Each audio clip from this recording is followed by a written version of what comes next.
Bom, boa noite a todos e todos. Estamos começando, né, a quinta roda de conversa desse primeiro semestre de 2021. Essa roda de conversa ela é organizada pelos grupos de pesquisas no VIC, Núcleo Vida e Cuidado, Estudos e Pesquisa sobre Violências, o Alteritas e o GERGE. O nosso palestrante de hoje, ele está aqui como representante do GERGE, professor Eduardo. Vou fazer uma breve apresentação do Eduardo. Eduardo tem licenciatura em Pedagogia pela Universidade do Vale do Rio dos Sinos, concluiu em 2014, especialista em docência na educação infantil pela Universidade Federal do Rio Grande do Sul, a URGS, em 2016. Mestre em educação pela mesma universidade e atualmente é doutorando na linha de pesquisa Educação, Sexualidade e Relações de Gênero, no eixo Infância, Gênero e Sexualidade, sob orientação da professora doutora Jane Felipe. É integrante do GERGE, que é um parceiro nosso nessa roda de conversa, que é o grupo de estudos de Educação e Relações de Gênero. Opa, desculpa, ali errado, que vergonha. Grupo de Estudos de Educação e Relações de Gênero, e também é do GEIM, do Grupo de Estudos e Educação Infantil e Infâncias. Ambos são vinculados ao programa de pós-graduação em Educação da Faculdade de Educação da Universidade Federal do Rio Grande do Sul. Ele exerce a função de gestor da Escola Municipal de Educação Infantil Irmã Valéria, em Novo Hamburgo, que é uma cidade da região metropolitana de Porto Alegre. Tem experiência na área de educação, com ênfase em educação infantil e coordenação pedagógica. Integra o Grupo Interinstitucional de Pesquisa em Docência, Pedagogias e Diferenças, GIPED, CNPq. Também é membro do colegiado da FORPEI-NH, Fórum Permanente de Educação Infantil de Novo Hamburgo.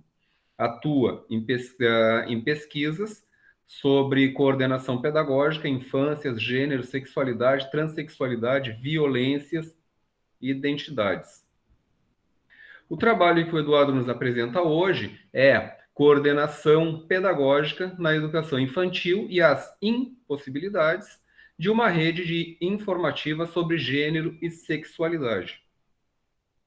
Feitas essas apresentações iniciais, eu passo imediatamente a palavra para o professor Eduardo, para que ele siga a sua apresentação. Eu peço licença para vocês agora, vou silenciar o meu microfone e desligar a minha câmera.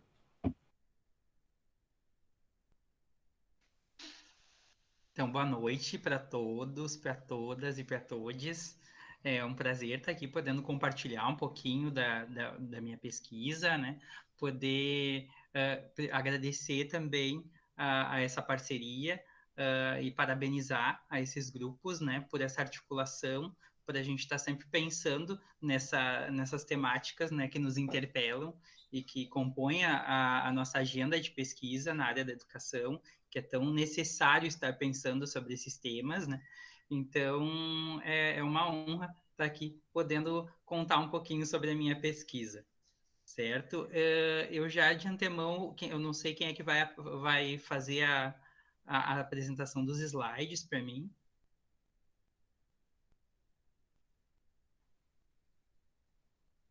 Angélica ou a Jacira? Pronto, já está ali. Vou pedir essa ajudinha, então. É a Jacira, tá, Eduardo? Tá certo, Jacira. Então, obrigado pela parceria já, Jacira. E é importante também de enfatizar, né? Eu acho que nessa apresentação, então, de pensar esse movimento que a gente faz, né? Porque uma pesquisa, quando a gente constrói uma pesquisa, ela é pensada por um grupo, ela é articulada, né? Com todo esse núcleo, né? Com todas essas discussões que vão sendo tramadas, né? Então, agradecer também porque todas as pesquisas que eu venho desenvolvendo, que todos nós desenvolvemos, especialmente nesse eixo de pesquisa, né, junto sob a orientação da professora Jane Felipe, existe essa articulação, né, essa articulação desse grupo querido que está sempre pensando junto com a gente então faz esse trabalho com várias mãos, né, e mãos potentes, mãos que que pensam a educação e que estão sempre se atualizando, buscando cada vez mais, né? Então, essa pesquisa que eu vou trazer hoje à noite para vocês é a minha pesquisa de mestrado, né? Então, como o professor Belo já comentou anteriormente, né? Eu venho dessa caminhada, então, enquanto professor de educação infantil de escola pública, né? Então, além disso, também enquanto estudante de escola pública, né? Minha graduação foi em universidade privada, mas depois o resto do meu percurso eu continuei pela universidade pública, né? E tenho um privilégio de estar, né? E agradecer, muito honrado de estar numa universidade pública, sabendo a potência em tempos tão difíceis, né?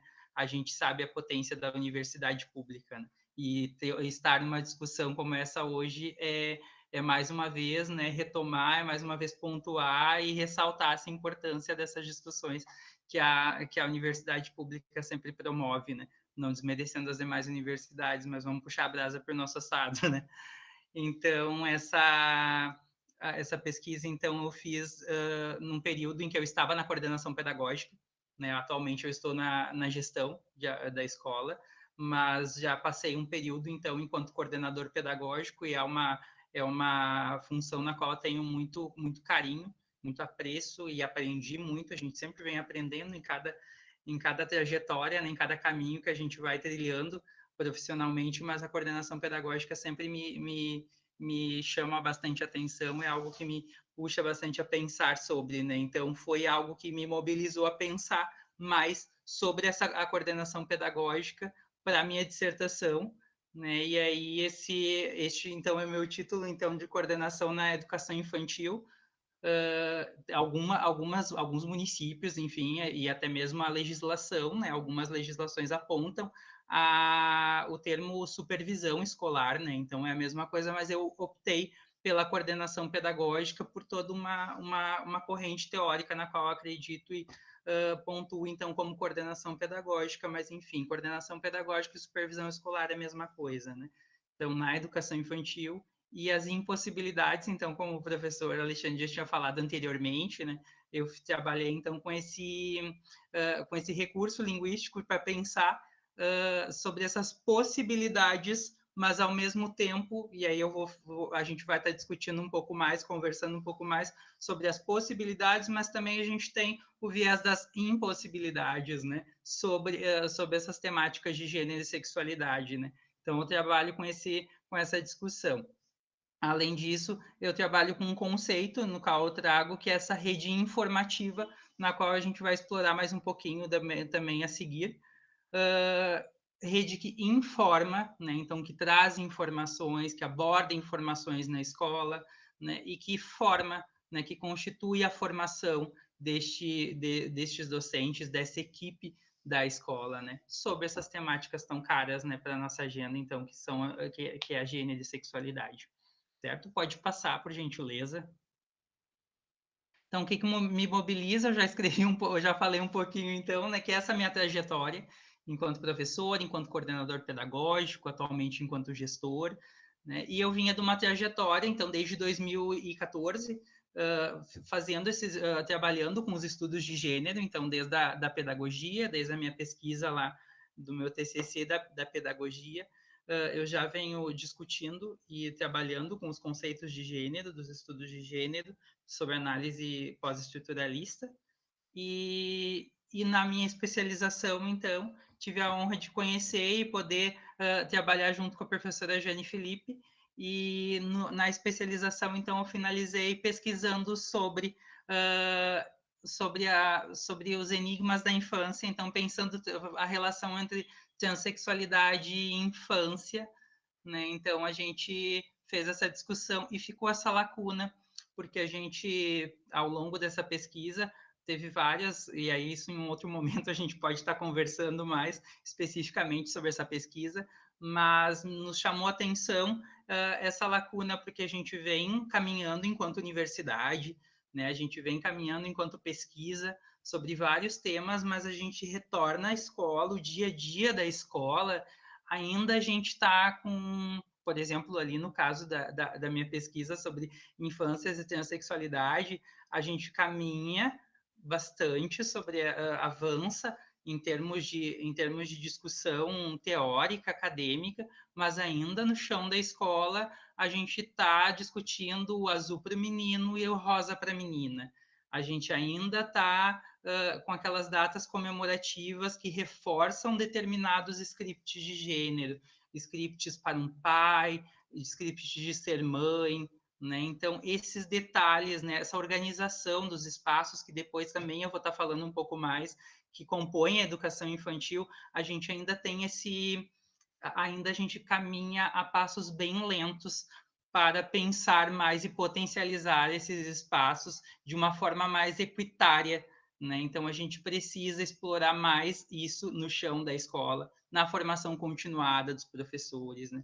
Então, essa lacuna ficou. A gente está caminhando, avançando, discutindo sobre transexualidade, mas ainda a gente tem essas necessidades. Não estou dizendo que a gente não precisa pesquisar e avançar cada vez mais nos estudos acerca de infância e transexualidade, mas também potencializar que tudo está entrelaçado e a gente precisa avançar isso dentro da escola. Né? Então, além disso, os elevados índices, né, de feminicídio, homicídios motivados por homofobia, né? Então, esses dados que nos interpelam diariamente, né?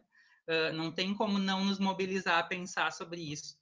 E a desigualdade, então, entre meninos e meninas, então aponto ali que é uma pesquisa muito bacana da Plan, que traz esses dados bem importantes para a gente pensar sobre essas desigualdades. Pode passar, por gentileza. E o meu problema de pesquisa, então, é pensar como as coordenadoras pedagógicas, porque na pesquisa só coordenadoras mulheres, né? Até porque na educação infantil da rede na qual eu pesquisei, é uma rede que o único coordenador pedagógico da educação infantil na época era eu, né? Então, as demais são todas coordenadoras, então por isso coordenadoras ali, né? Então, todas as mulheres. Então, como as coordenadoras pedagógicas vêm articulando e explorando as temáticas de gênero e sexualidade na educação infantil. E em que medida essas profissionais podem contribuir para a construção dessa rede informativa acerca desses temas. Pode passar. Então, pensando, então, essa coordenação pedagógica com esse caráter propositivo, né? Pensando essa coordenação pedagógica pelo viés Foucaultiano, pensar sobre essas redes de saber-poder que compõem a coordenação pedagógica. E eu me aproveito, então, das concepções da Regina Gomes, que trata da coordenação pedagógica, ela traz esse caráter propositivo, né? Que propõe, que compõe uma agenda de formações ao longo do ano. A gente sabe que ao longo do ano na escola a gente tem os momentos nos quais a gente pode sentar e fazer determinadas reuniões, né, pedagógicas, e que a gente possa explorar esses temas, né, compor a agenda de formações continuadas sobre esses temas. Então, por isso esse viés propositivo do coordenador pedagógico. E então esse compromisso, por esse compromisso que a Marluce Paraíso fala, esse compromisso com essa formação continuada, que discuta gênero e sexualidade, né? Frente a esse currículo que é bem generificado, que a gente sabe, da formação docente, né? E que compõe e constitui a nossa formação enquanto professores, e professores de educação infantil ainda mais ainda, né?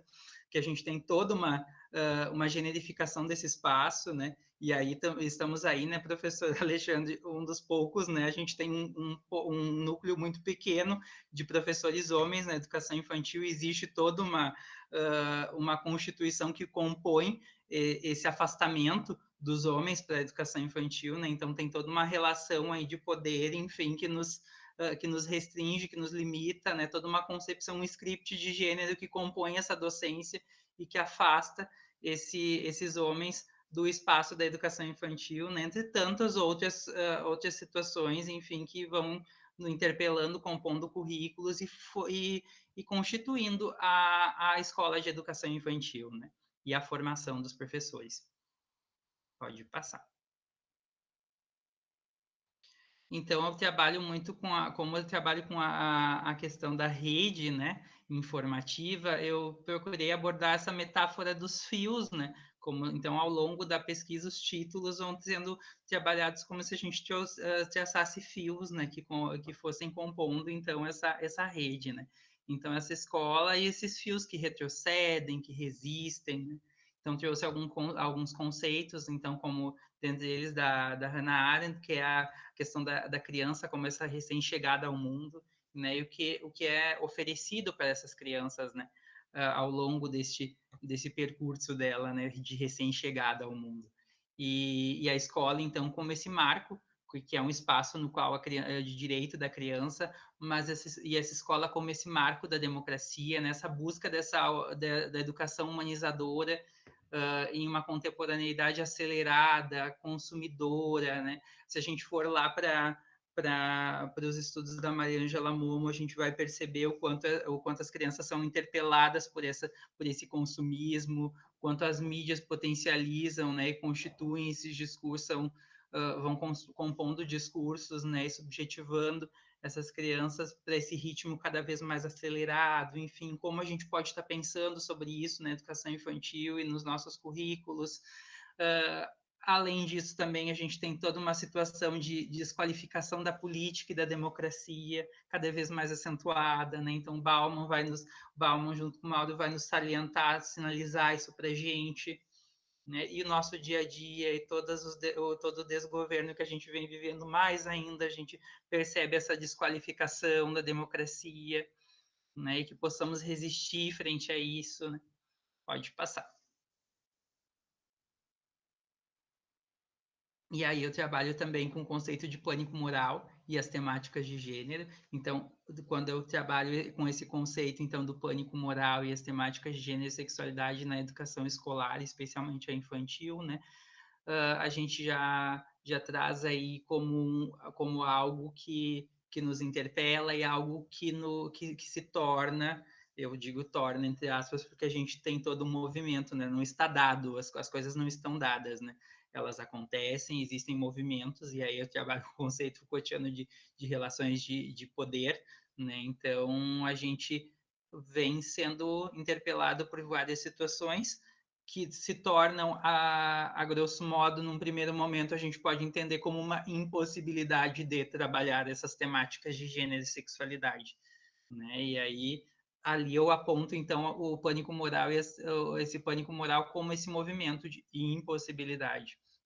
Mas, além disso, então, eu trabalho com esse exercício do poder, né? Que vai perpassando, que vai dimensionando a relação do Estado, da sociedade civil, dos movimentos sociais, né? E aí trabalho junto disso, porque isso tudo vai constituindo, então, o processo de subjetivação dos sujeitos, né? E aí a gente trabalha com o conceito de scripts de gênero e scripts sexuais que vão constituindo esse âmbito escolar. Então, scripts de gênero e scripts sexuais é toda uma discussão que a professora Jane Felipe faz, quando se aproveitando, então, dos conceitos da arte para pensar como vai sendo constituído esses roteiros desses sujeitos masculinos e femininos na sociedade desde a mais tenra idade, ou seja, desde quando se descobre uma gravidez, já vai se compondo expectativas de como a criança vai ser, se for menino, se for menina, isso tudo são roteiros, scripts,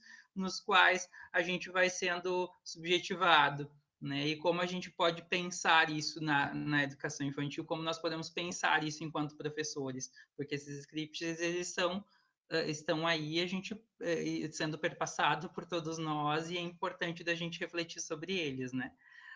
Os retrocessos, então, e a instalação desse pânico moral, né? Esse pânico moral que perpassou toda uma campanha aí de 2018, né? Essa instalação desse pânico moral e a desconfiguração dessas temáticas, né? O quão invertida foram determinadas temáticas, pensado palavras invertidas, fake news, né? Que nos perpassam até hoje, especialmente quando se trata desse tema. Isso tudo vem compondo esse arsenal desse pânico moral que se forma sempre na sociedade quando se trata dessas temáticas, né? Isso é bem importante também de salientar que a gente, além de trazer, de abordar essa pesquisa, construir ela, a gente, enquanto escola, Então, a nossa escola é uma escola na qual trabalha com essas temáticas de gênero e sexualidade que estão lá desde do PPP, então estão demarcadas lá desde a filosofia da nossa escola.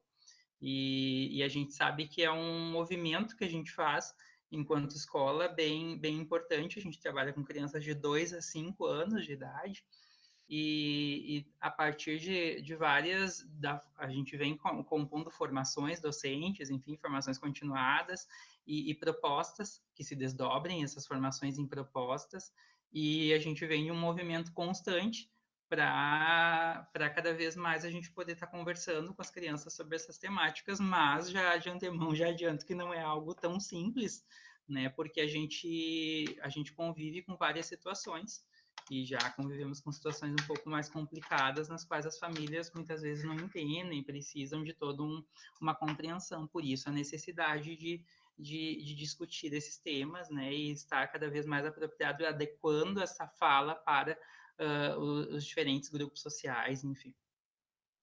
Então, para pensar sobre isso e para a gente olhar para esse pânico moral que vem sendo instaurado e até entender os discursos quando chegam na nossa escola. E quando a gente fala isso também, a gente pensa se vai lá para Foucault, para o poder pastoral que vai operando nessas situações. Pode passar. E aí a gente tem toda o arsenal discursivo da ideologia, do slogan da ideologia de gênero, né? E a escola sem partido, que vem promovendo esses retrocessos. E mesmo assim, mesmo não tendo sido efetivada, a escola sem partido, ela ainda bate na nossa porta constantemente, né? A mesma forma o discurso da ideologia de gênero. Então, esse conceito de ideologia de gênero reacionário, né, que visa barrar as manifestações e conquistas em prol da diversidade, que tem todo um projeto, né, de desqualificar a democracia, o projeto, então, de escola sem partido, né, que busca essa anulação do poder político, né, a atuação maciça de grandes grupos econômicos na educação, especialmente na educação pública, né, então é um conjunto de movimentos, né, buscando barrar a diversidade, buscando barrar essa inclusão, esses processos que ocorrem dentro da nossa sociedade e na escola também.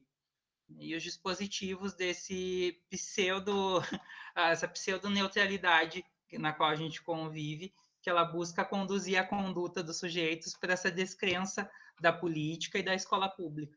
Então, é importante a gente analisar esses discursos, né, que são gerados na mídia, nas redes sociais, enfim, e sobre essa pseudo-neutralidade. Pode passar.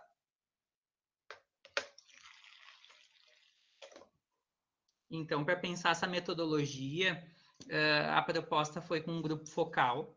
Então, eu tive a discussão de tópicos definidos, né, flexíveis, dinâmicos, com essas participantes que vieram contribuir sobre esse sentimento, as relações sobre o tema em pauta. Então, esse grupo foi composto por 8 coordenadoras pedagógicas.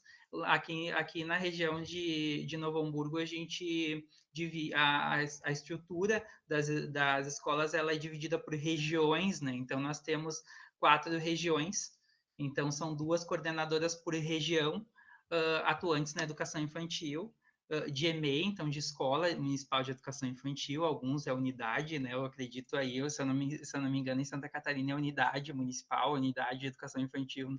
Nós aqui temos essa nomenclatura de EMEI, né? E outra nessa mesma etapa, porém nas MFs, então nas escolas municipais, porque a gente tem muito aqui na cidade as escolas de ensino fundamental que tem neste espaço turmas de educação infantil. Inclusive, tem escolas de ensino fundamental que tem um número maior de turmas de educação infantil do que de anos iniciais e finais do ensino fundamental. Então, a gente também fez essa discussão com essas coordenadoras destes espaços. Então, a gente teve em torno de 9 horas e 30 minutos essas discussões, essas rodas de conversa nesse grupo focal, elas foram gravadas, né, e elas renderam 108 laudas de transcrição, de muita potência ali em todas as falas das coordenadoras. Eu agradeço elas de coração, assim, foi bem bacana as discussões que renderam, assim, que foram produzidos dados bem potentes para a gente pensar muitas pesquisas. Pode passar. Então, as temáticas que a gente abordou, então, cada encontro a gente abordou uma temática. Então, a primeira temática, papel da coordenação pedagógica na escola, das diversidades. O segundo encontro foi sobre machismos, violência contra meninos e mulheres e a construção dos scripts de gênero e scripts sexuais. Então, a gente trabalhou esses conceitos. No terceiro encontro, a gente trabalhou os conceitos de gênero, sexualidade, diversidades. O quarto encontro foi sobre infância e transexualidade. O quinto, então, foi sobre a polêmica da ideologia de gênero e o movimento da escola sem partido e a ação da coordenação pedagógica frente a essas temáticas. Né? E o último encontro, então, foi sobre as práticas pedagógicas que envolvem a gênero e sexualidade na escola. A ideia das práticas pedagógicas é compartilhar experiências, né? E as coordenadoras, inclusive, foram trazendo experiências que daí logo eu já vou estar mostrando para vocês os movimentos que elas foram fazendo ao longo dessas semanas que elas foram participando desse grupo. E as práticas pedagógicas é importante destacar que elas não são aqui encaradas como uma receita pronta. Afinal, não existe uma receita pronta de prática pedagógica envolvendo essas temáticas na escola. Não existe receita pronta, né, para uma prática pedagógica.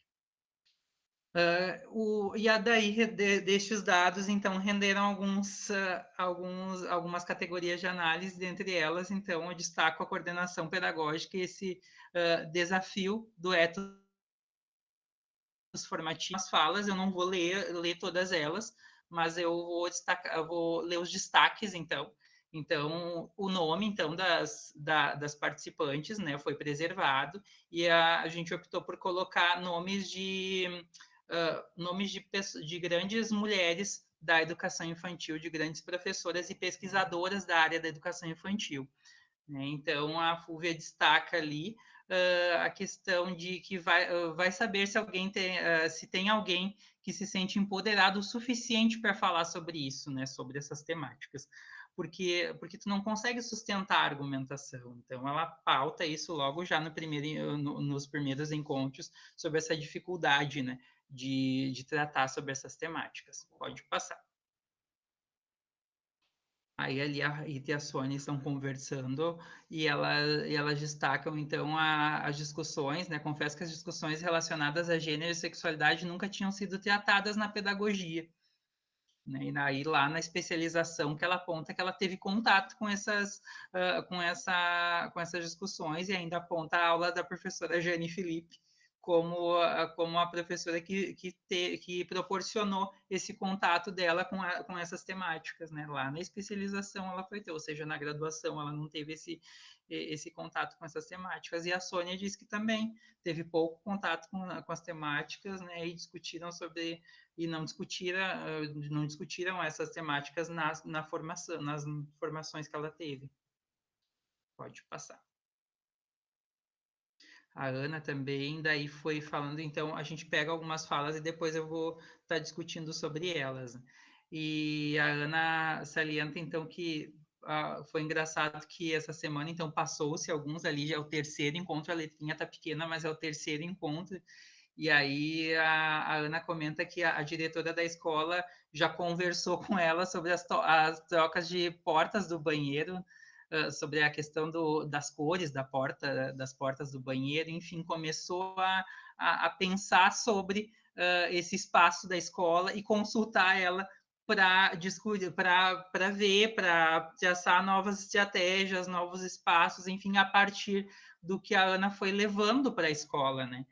Então, ela já se sentiu num movimento de poder pensar, de poder pontuar algo que poderia ser pensado dentro da escola já. Então, a diretora estava na questão de pintar, né, as portas de rosinha para as meninas e azul para os meninos, as portas do banheiro. E aí ela já salientou que era melhor não, enfim. E aí tu se deparas com essas coisinhas que vão perpetuando naquilo que a gente não quer que aconteça. Então, ela já estava pensando mais reflexiva sobre esses assuntos. Pode passar. Então, dessas falas, entre tantas outras, né, eu destaco, então, essa aposta na formação inicial e continuada. E aí a gente pontua, que bom se eu me corrijam se eu estiver enganado. Mas o grupo, além de nós aqui do GERJ, enfim, tem mais um grupo que compõe uma disciplina que vocês possuem na UFSC. Sobre isso, se tem, eu acho importante de parabenizar, porque a gente sabe que existem poucos, e a Angélica sabe melhor que eu, porque a última pesquisa dela foi sobre isso, né, Angélica, lá junto conosco no GERJ, e que foi sobre esses currículos da pedagogia, e a Angélica vai pontuar para nós o pouco, né, Angélica, de disciplinas, enfim, que discutem essas temáticas lá nessa formação inicial de professores. Então, a necessidade, então, junto com a Giane Félix, ela faz esse movimento de nós pensarmos sobre essa aposta nessa formação inicial e continuado que Fundamento subsidia esse movimento da minha pesquisa, né? E aí eu trato mais aqui da formação continuada, mas com esses apontamentos dessa necessidade, dessa pouca discussão que se tem na formação inicial, nas várias licenciaturas, né? O pouco convívio com essas temáticas. Então, essa busca de um movimento também que é importante de salientar é que o primeiro impacto, o primeiro movimento que elas tiveram ao ir para o grupo focal, participar desse grupo focal, era buscar a receita pronta, era buscar o que eu vou fazer amanhã, o que eu vou fazer com as profs, o que eu vou propor para que elas façam, enfim. Então, o movimento das receitas prontas, né? E depois a gente teve esse movimento de postura de lidar com esse desconforto, as incertezas, a provisoriedade, né? Que é o que esses temas tratam, eles colocam sob suspeita, fazer um movimento de colocar sob suspeitas, né? Desnaturalizar as portas dos banheiros, desnaturalizar aquela casinha, aí eu penso no dia a dia da educação infantil, quando a gente organiza os espaços, né, circunscritos na sala, o quão necessário é de pensar sobre essas temáticas e organizar esses espaços de forma que tanto meninos quanto meninas se sintam pertencentes àqueles cantos. Né? E aí, por exemplo, eu destaco a casinha. A casinha, muitas vezes, tem imagens, tem a pintura das casinhas, ela é muito ligada ao que é dito na sociedade como feminino. Né? Então, um movimento, por exemplo, que a gente fez bastante na escola, um dos primeiros movimentos que a gente fez na nossa escola foi olhar para a casinha. E a gente se deparou na nossa casinha lá da escola, das turmas, que elas tinham muitos elementos de rosa. Então, foi um movimento que a gente fez a partir dos estudos, isso eu falo enquanto experiência de caminhada de proposta pedagógica da escola, em que a gente se deparou com esse desconforto. Ao estudar isso, nós nos desconfortamos e pensamos que agora é hora de nós mudarmos esse espaço da casa e tirar esse rosa e pensar em outras cores para que os meninos se sintam pertencentes a esse espaço. Né? Então, além disso, também o movimento de eu, enquanto professor, estar junto, estar nesse espaço, brincar na casinha também, para que esses meninos também se sintam pertencentes a esse espaço, enfim, várias estratégias que a gente vem, a partir desse desconforto, repensando a prática e tomando novos rumos, né?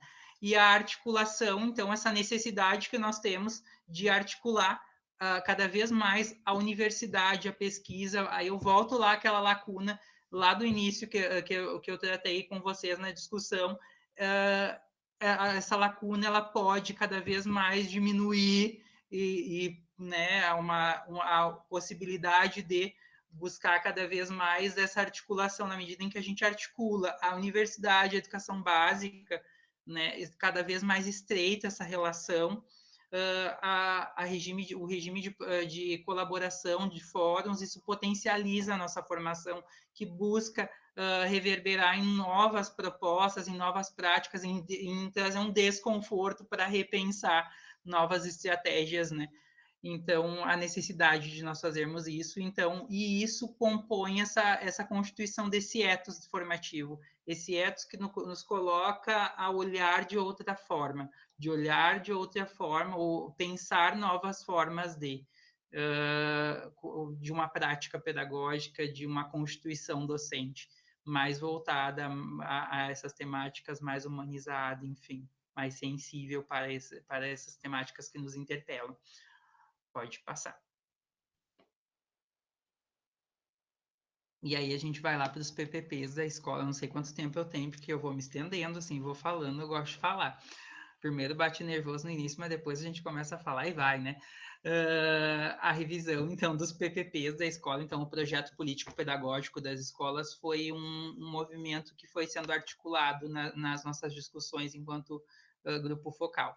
E a FUVE destaca, então, ali, mas o que eu mais me atenta são essas sutilezas, que as coisas acontecem diariamente e que são os nossos problemas, porque é na sutileza que as coisas fixam, criam raízes e tu não estás atento. Passou e aconteceu. Então, a necessidade de pontuar isso na proposta pedagógica, de desconfortar, né, os professores para pensar novas possibilidades, pode passar.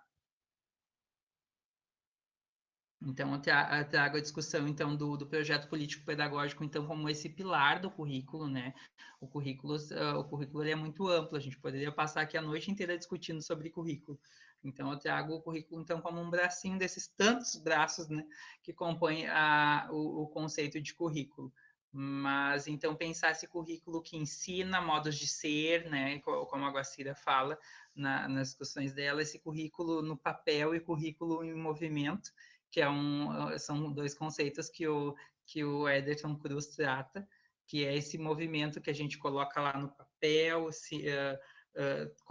escreve e discute isso nas reuniões pedagógicas, está lá, seja no PPP, seja, enfim, nos tantos papéis que nos compõem enquanto escola, nos constituem entre tantos documentos, né? Mas existe, aí ele trata do currículo em movimento. O que acontece na prática? De que forma todas essas discussões reverberam, né, no dia a dia da escola? Então, esses são esses dois conceitos que o Ederson articula. E esse silêncio, né? Então, porque elas falam muito que o movimento não está no PPP, mas em as discussões de gênero e sexualidade. Porém, tem alguns elementos que, para não dar confusão, para não dar muita discussão, muita polêmica, são colocados para tratar dessa necessidade. Então, existe esse silêncio relacionado aos jogos de poder. A gente consegue analisar a partir desse silenciamento esses jogos de poder que estão ali em exercício, porque há toda uma construção repressiva que tira, que impossibilita, entre aspas, essa discussão. E então elas colocam, por exemplo, nos documentos, enfim, a palavra diversidade, o conceito de diversidade, mas muitas vezes ele fica muito vago, né? Ou então ele é seletivo, singular ou plural é demais. Então, isso também seria uma outra discussão para nós traçarmos aqui ao longo da noite. Mas ali, neste contexto, a gente consegue perceber que a palavra diversidade vem sendo empregada nos projetos políticos pedagógicos das escolas como uma forma de ressaltar, de ter esse subsídio para futuras discussões.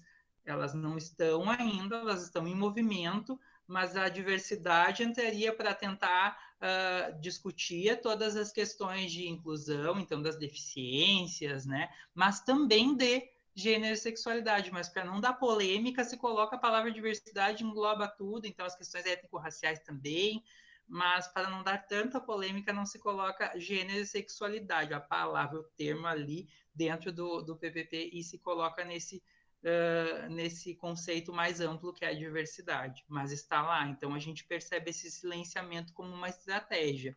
Pode passar. E aí a gente percebe, então, essa tecnologia de contenção e de silenciamento, né? Na verdade, quando a gente... Aí, para pensar essas questões dos slogans, por exemplo, da ideologia de gênero, né? Enfim. E aí a Sônia ressalta, então, que quando ela enxerga a palavra, o termo, né, ela já espera uma concepção distorcida do trabalho, enfim.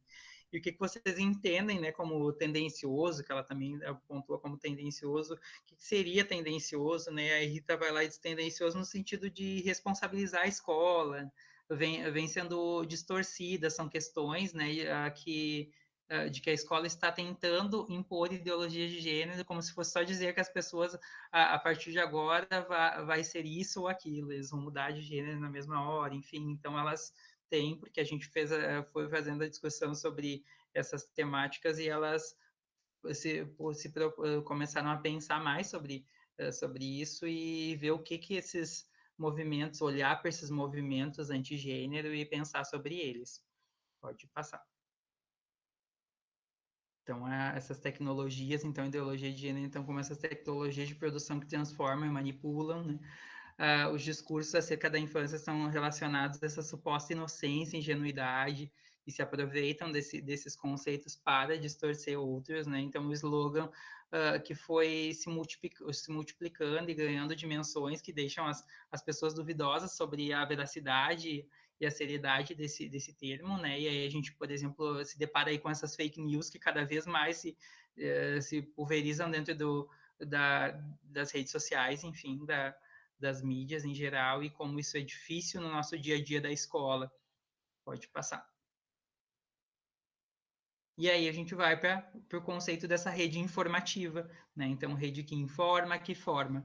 E sobre essa impossibilidade de resistência, né? De pensar essas resistências frente a essas impossibilidades. E aí a Beatriz diz, a gente quer trabalhar algo maior na escola, quando ela se refere a maior, é sobre essas temáticas de gênero e sexualidade na escola, algo enquanto gestão, né? Esses atravessamentos dos diferentes segmentos da escola, funcionário com aluno, funcionário com professor, professor com equipe diretiva, isso tudo dentro da escola. Então, para conseguir organizar essa escola, construir esses conceitos, né, dentro da escola, pensar sobre esses conceitos, né, pode passar.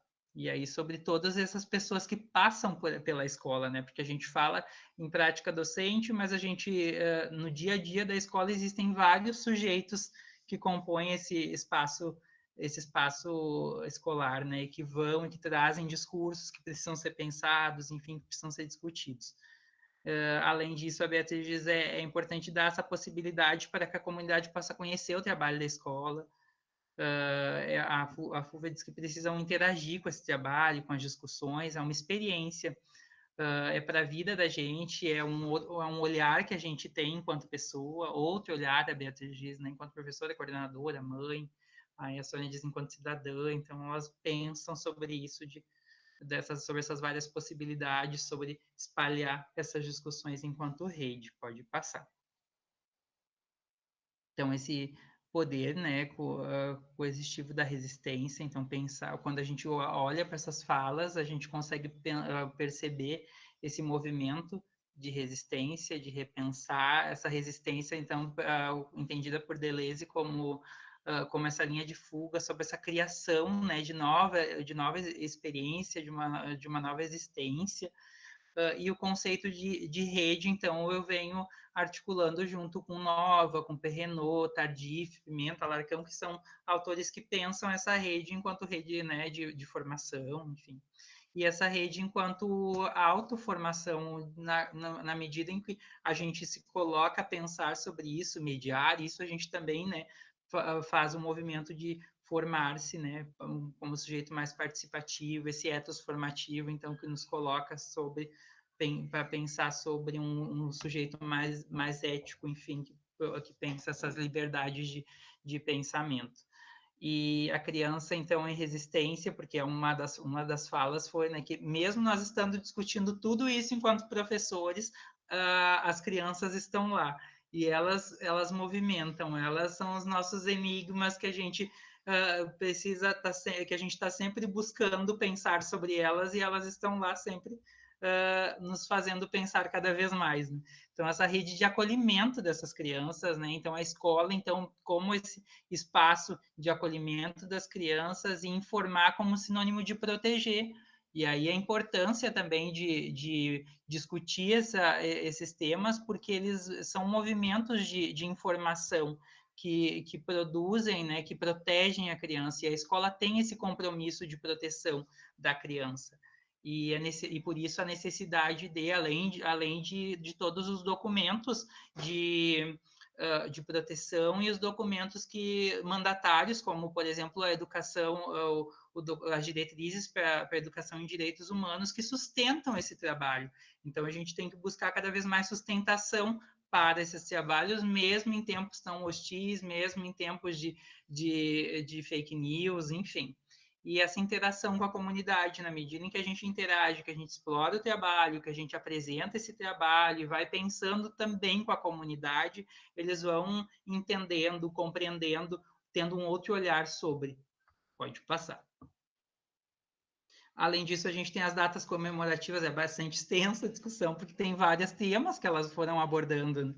E a gente convive com as datas comemorativas no dia a dia da escola, que é uma discussão necessária, porque nessas datas comemorativas, como eu já havia falado antes, se pontuam alguns scripts de gênero, né? Porque é um exercício de manutenção do gênero, né? E aí eu trago a ideia de não confundir alhos com bugalhos, né?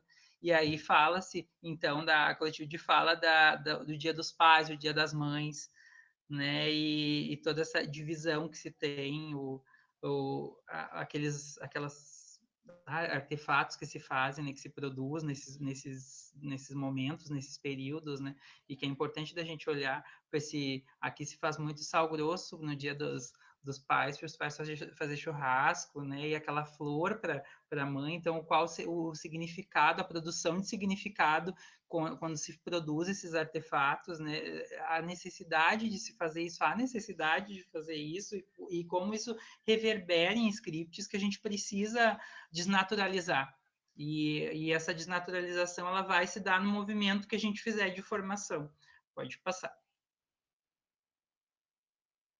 E aí, então, essas datas comemorativas com produção de significado e essa discussão que a gente sempre tem da tradição e da inovação, não, mas sempre foi assim, né?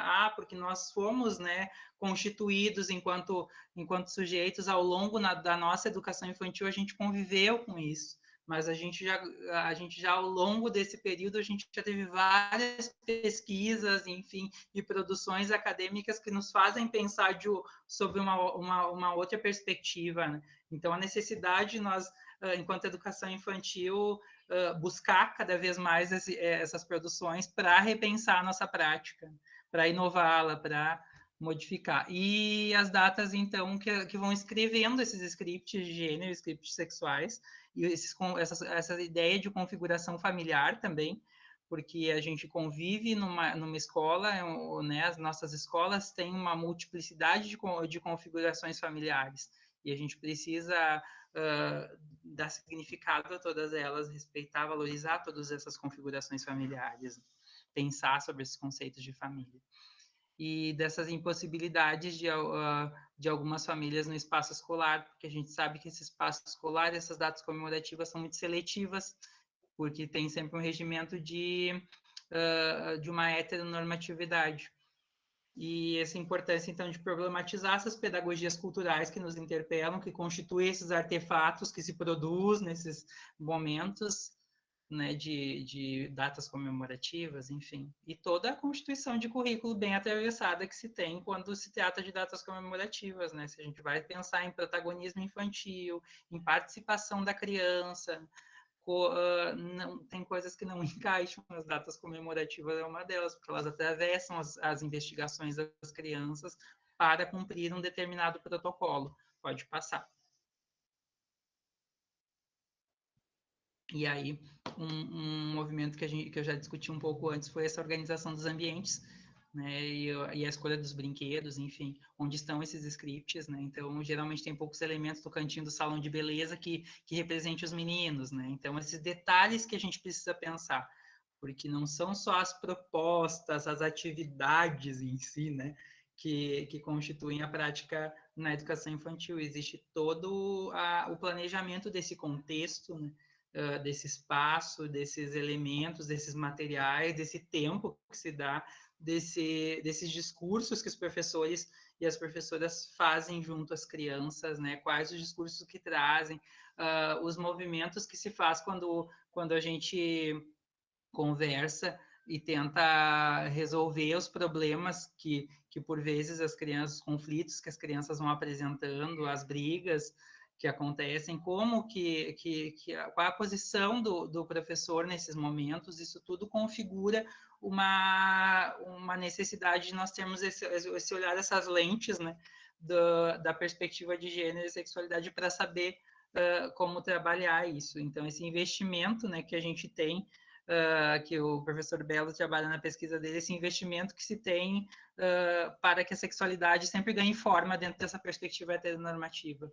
Então, sempre se tem um movimento dentro, e aí a gente pensa dentro da educação infantil para regular esses corpos, né?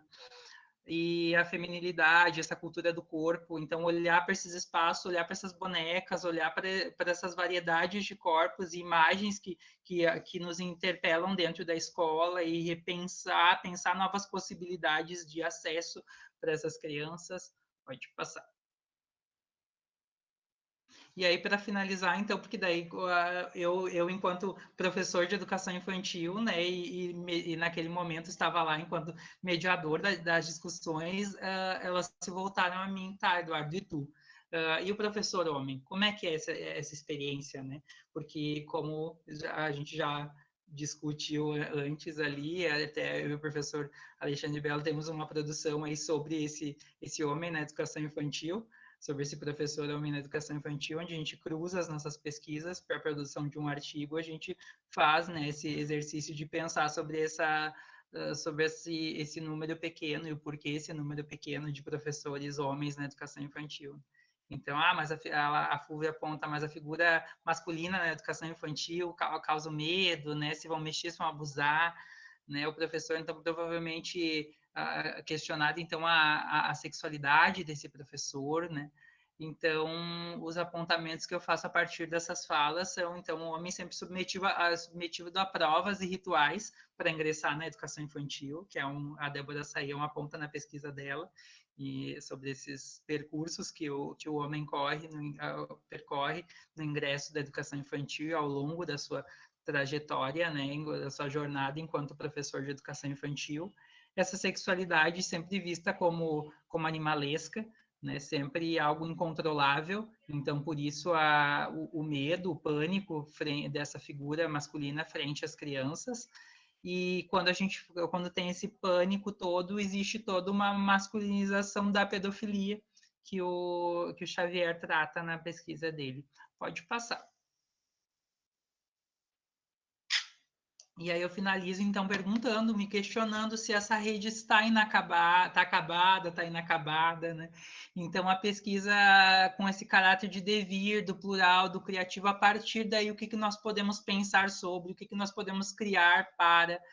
E essa rede, então, esse constante trabalho de laçar, de deslaçar, de entrelaçar, então, esse movimento que a gente faz, esse percurso que a gente pode percorrer, né, então, ao longo desse nosso dia a dia na escola. E esse conceito, então, de informação atrelado a essa experiência, né, então, do La Rosa, que é essa experiência que me perpassa, né, e me afeta e me traz, me constitui enquanto sujeito homem, sujeito professor, sujeito coordenador pedagógico. E essa coordenação pedagógica, então, eu aponto como propositiva da formação continuada dos professores, dessa assessoria na construção e efetivação da proposta pedagógica das escolas de educação infantil. Então, a importância, a necessidade de nós fazermos esse movimento enquanto coordenadores pedagógicos. Pode passar. E é isso, então, aqui estão algumas referências. Pode passar. Mais um pouquinho.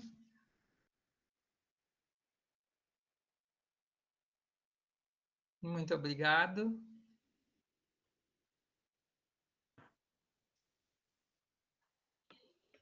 Então, Edu, agradeço imensamente a tua fala. Eu tomo a liberdade de chamar de Edu, porque eu estava, agora, quando o Eduardo estava fazendo sua apresentação, eu me dei conta que eu o conheci em 2016, por Sim, do TCC, da especialização, exatamente. que foi um texto que eu li, inclusive, achei maravilhoso, sugiro que as pessoas leiam, está no repositório da URGS, então é facilmente localizável, é um texto bastante interessante. E aí depois, claro, ele acabou de outros assuntos, que foi esse que ele nos apresentou agora, né, da rede informativa. Pessoal, a partir desse momento, nós temos a possibilidade de levantar questionamentos, fazermos comentários acerca do trabalho que foi apresentado. Isso pode ser feito via chat e também com, que eu acho mais interessante, a partir do microfone e da câmera. Está à disposição, a palavra está à disposição para que as pessoas suas intervenções. Enquanto não chega a primeira intervenção, eu queria só pontuar algumas coisas assim que eu acho que são bastante importantes. Inclusive, enquanto o Eduardo falava, eu coloquei o link de um artigo que escrevemos eu, ele e a Jane, que trata um pouco sobre isso dos homens como professores na escola, que saiu na revista 06. Enfim. Quanto ao azul e rosa e os scripts de gênero, eu acho uma coisa bastante interessante de nós pensarmos, sim, que as pesquisas precisam avançar. Sem absolutamente dúvida nenhuma. Mas não podemos incorrer num erro que eu cometi, achando que tínhamos superado o azul e o rosa. E me dei conta disso. Exato. Eu me dei conta só dessa história do azul e do rosa, uma vez que, inclusive, estava eu e o professor Angélica estávamos participando de um evento, e eu fui participar de uma mesa que as pessoas estavam falando sobre gênero e infância, me interessou, o título era bastante interessante, convidativo, e eu fui participar. E aí cheguei lá, nessa conversa, nessa mesa, nessa apresentação de trabalho, e as pessoas estavam discutindo justamente isso, o rosa e o azul. Mas o rosa e o azul, no lugar esse, que era no sul de Minas, não vou lembrar exatamente a localidade, assim, a cidade onde era essa discussão, a partir da onde foi gerada essa discussão, mas o refeitório, como tu falou de porta de banheiro, que estavam querendo pintar a porta de uma cor de outra, então eu lembrei disso. O refeitório ele era dividido por gênero e esse gênero é indicado por cor. Na medida que copos azuis, pratos azuis, talheres azuis, cadeiras azuis, mesas azuis, meninos. E esse equipamento todo rosa, meninas. Então é um assunto que, embora a gente precise avançar, a gente também não pode negligenciar de continuar falando insistentemente no rosa e no azul, mesmo sabendo que o rosa e o azul foram convencionados como masculinos e femininos há poucas décadas atrás. Não foi uma coisa que nasceu com a humanidade, assim, como que é aquele produzido pela humanidade ao longo dos tempos. Não foi. Foi muito recentemente. Inclusive, o rosa era uma cor masculina, né, considerada masculina, porque ela derivava do vermelho, que é uma cor de intensidade, tal, não sei o quê. E em algum momento do tempo, acho que foi anos 80, por um vídeo que eu vi esses tempos, que foi da Raíssa Neckel, que diz que não, que a partir dos anos 80 que teve essa preocupação de azul e rosa, que era uma coisa que não existia ainda. Eu acho bastante importante. Importante também, né, professor, de pontuar a questão de que a gente ainda está vivendo hoje com escolas de princesa, né? E o quão esse rosa, né, está lá presente, né, e toda essa constituição de feminilidade bastante equivocada em tempos em onde a gente fala bastante sobre empoderamento feminino, por exemplo.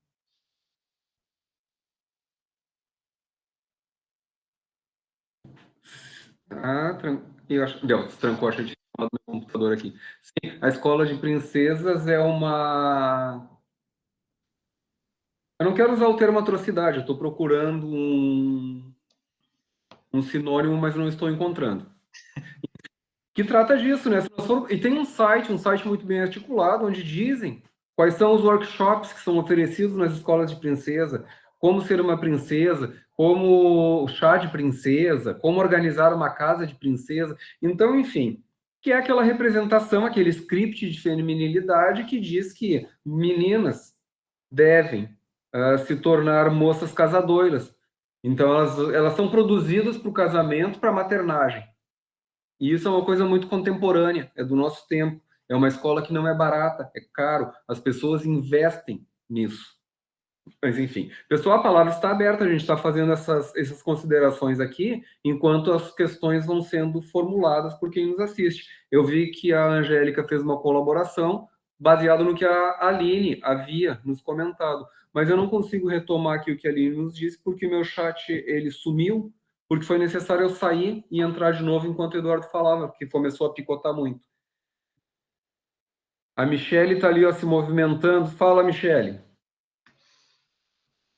Boa noite, me movimentando, até levantei a mão aqui, ó. Além do movimento, houve uma mãozinha levantada, assim.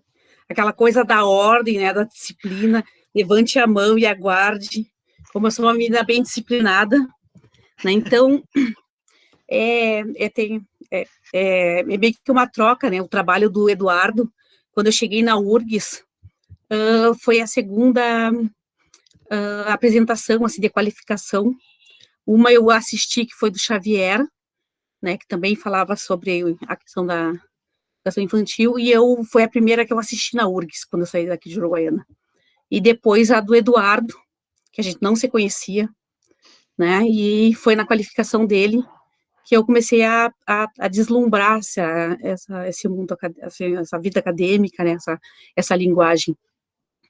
E não acho que seja desgaste, porque eu em 2004, quando eu entrei no curso de Educação Especial da UFSM, já tinha um diálogo que até hoje ainda ele está em pauta e vivem discutindo, que é a questão da diversidade, que ela mascarou muita coisa. Para nós, para a educação especial, né, que eu não estava dentro desse eixo de gênero tão potente, que até, por exemplo, tem um livro que a gente lia, que era, me parece que Manoni, que é a criança retardada e a mãe, sabe? Para a gente poder entender o processo de luto, né, e outras questões, porque geralmente a mulher há uma separação, porque tem a questão, aí entra a questão dos scripts, hoje eu podendo analisar, né, de que a vida inteira tu embala uma criança. E qual é a criança que tu embala? Ela é loira, aquela chuquinha com a roupinha rosa, bracinho, ela é perfeita. Então, tu engravida, tu tá esperando. Porque geralmente assim, eu quero ter uma menina, eu quero ter um menino, de olhos azuis. Tu nunca quer ter uma bugrinha aí de cabelo preto, peludinha, sabe? Geralmente porque a gente embala essa criança desde de sempre. A gente troca brinquedo com a nossa amiga lá na infância. E por mais que não tenha ninguém de olho azul, tá a boneca ali, que é o nosso filho que a gente cuida. E vai nos criando expectativas, vai nos criando essa espera. Então, por mais que às vezes as temáticas parecem para nós, para mim hoje, que estou no meio, digamos, vivo em dois mundos, né? Porque quando eu vou para URGS, eu vejo que tem coisas que as pessoas estão cansadas de falar. E quando eu venho para Uruguaiana, eu vejo que eu falo coisas que as pessoas nunca pararam para pensar, né? Não conseguem se entender o que eu falo, né? Então, a gente tem que saber que os discursos, assim, eles não escorregam e não chegam de uma forma tão intensa, parece que a potência ela vai se perdendo, ela vai, sabe, se desgastando, e aí quando não pintam a porta de rosa do banheiro para tirar essa questão do rosa, do azul, vai ter a bonequinha lá, o menino com a capa, tipo, sou o voador, e a menina encolhidinha, sabe, meiga. Então, independente de quantas a gente quer romper, né, com as coisas, por exemplo, que o Eduardo trouxe, né, da nossa dissertação, dos discursos ali, das questões levantadas, há um receio muito grande nesse espaço, nesse corpo físico, estrutural da escola, com esse cuidado, assim, ó, de colocar os corpos nos lugares devidos, sabe? O que tu tem que fazer na escola? Tu tem que aprender a sentar, Michele. Quietinha, uma boa menina, a menina sentada quietinha, sabe? Levanta a mão, tá, sabe? E aí tu vai vendo aquela coisa toda da fila, sabe? Os meninos podem correr, tu não pode, e aí vai indo. Então, assim, e aqui na cidade, que a gente às vezes tem um grupo, que que eu digo a gente porque eu conheço mulheres que eu compartilho, digamos, dessa criação, assim, esses scripts que eu vivo, que a gente é um pouco mais bruta, tá? Carrega um abastecimento, bota aterro para dentro. Aí o que acontece? Se assombram, porque vai, se não é coisa de mulher que tá fazendo. Aí se dirige uma velocidade mais intensa, uma velocidade, tipo, tu dirige a 40. Aí o cara te para na rua para dizer que tu é pé pesado, que mulher não pode dirigir correndo. Entendeu? Aí tu vai vendo, e isso são coisas, como eu disse, quando eu vou a Porto Alegre, é uma coisa, agora quando eu venho para cá, eu já sinto que é outro mundo, e não são muitos quilômetros, né? Não são muitos quilômetros. E o azul e o rosa, por mais que, às vezes, eu vou te dizer assim, ó, ele acaba sendo essência de festa, essência de enxoval, essência de perspectiva quando tu vai escolher a cor do quarto. Eu vi um programa que tem assim, ó, tipo como dividir o quarto dos gêmeos, né, que foram bivitelíneos, menino é menina. Então, ela vai mostrar o projeto e o projeto está dividido em cores. Para o menino, né, que são gêmeos, em nenhum momento se pensou, tipo, em botar tudo planeta, alguma coisa assim, não. Para o menino, né, que são gêmeos, a parte azul, que vai pertencer para ele, e aí os artefatos que vai pertencer para o menino vão estar lá.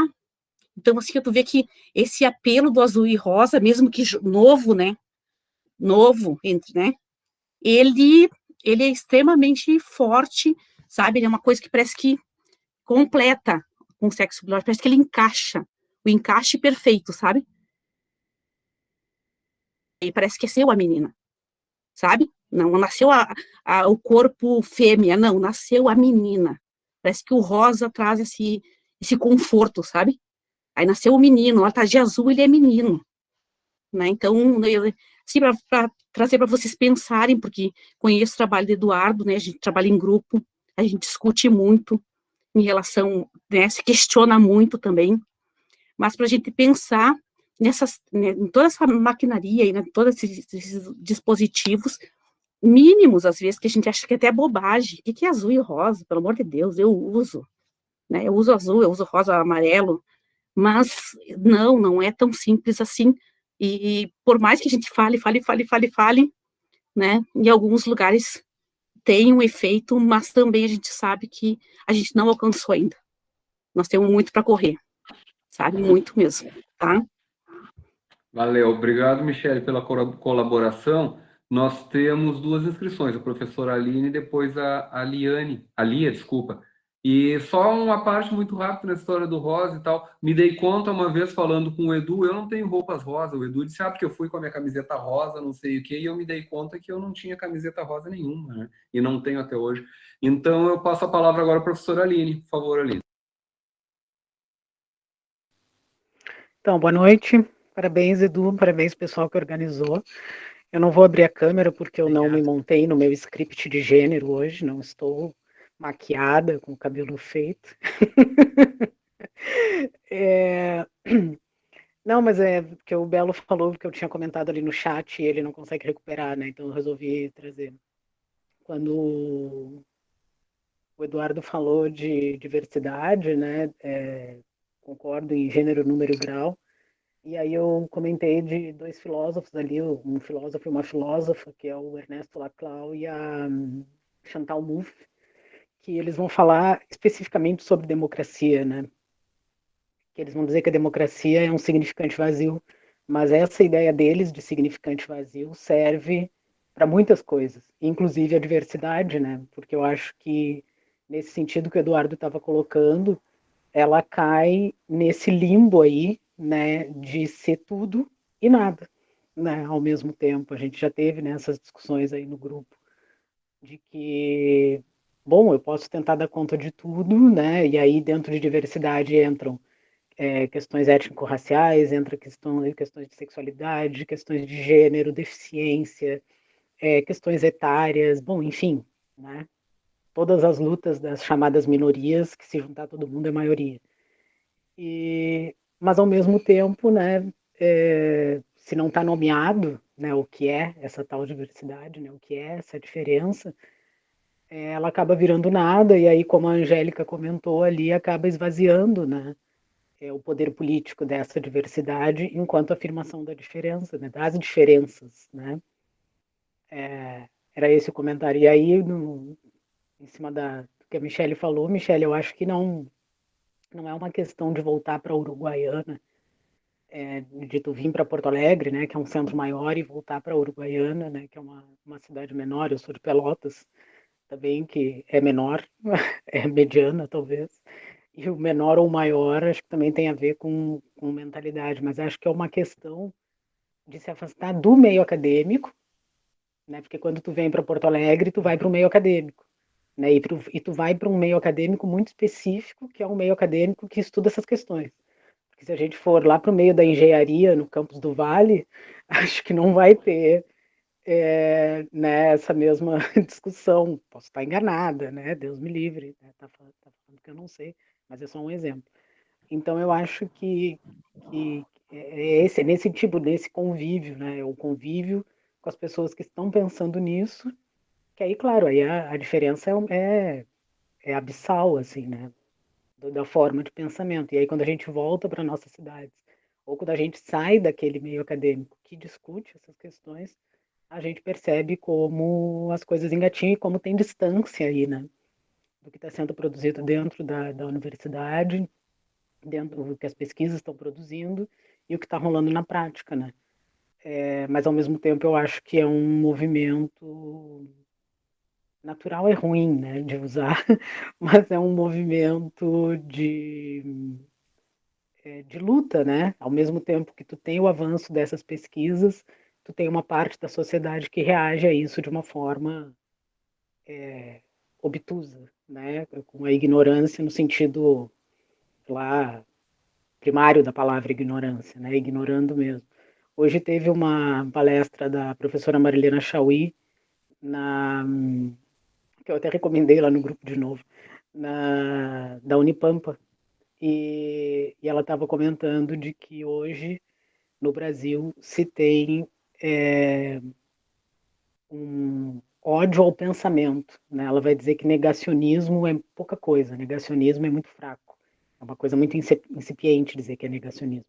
É ódio ao pensamento e isso reverbera, né, enfim, no corte de verbas, né, no ódio à universidade, no ódio à ciência, né, no medo das vacinas, enfim, tudo mais isso. Então, acho que é por aí. Viajei, mas, enfim, parabéns, estava massa, tá massa.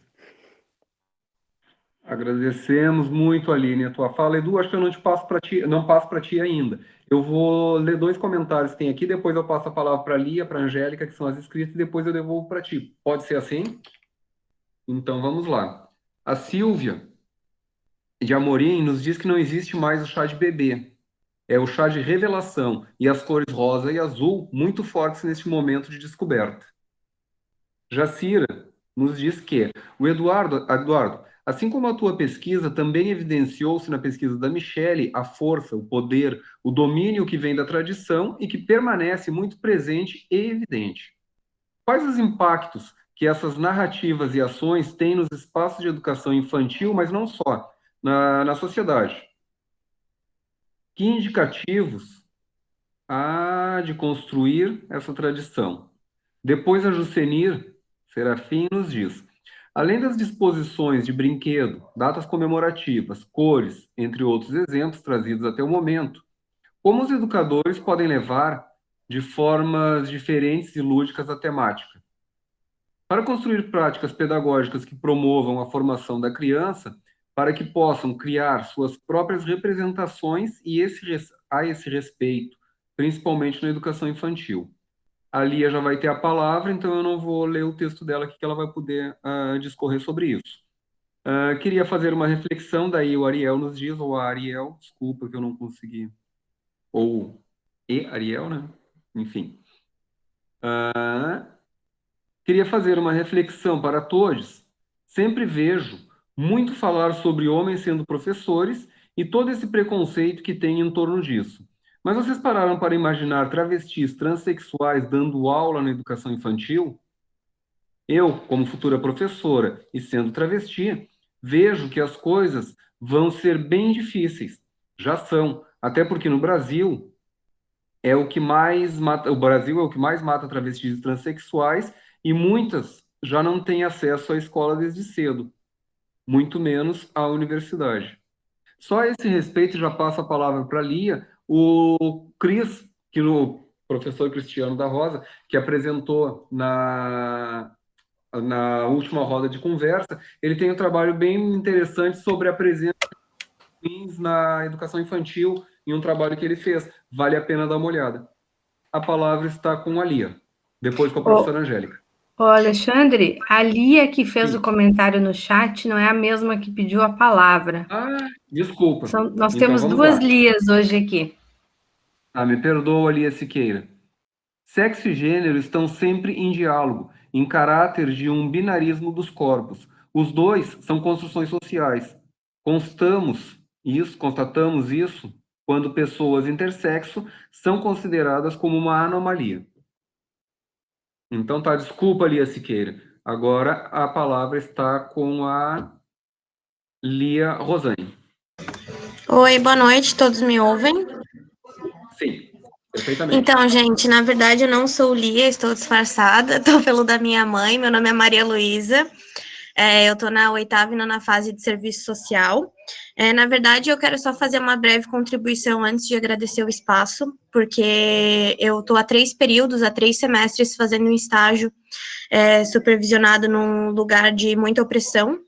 Eu faço estágio no COP, que é o Complexo Penitenciário do Estado, é uma penitenciária de segurança máxima aqui em São Pedro de Alcântara, e o meu projeto de intervenção, ele gira em torno de uma aplicação de um questionário de ingresso aos presos que chegam, e quando eu peguei esse questionário, né, antes de fazer uma atualização e tudo mais, percebi que questões de gênero, de sexualidade, são questões inexistentes naquele espaço.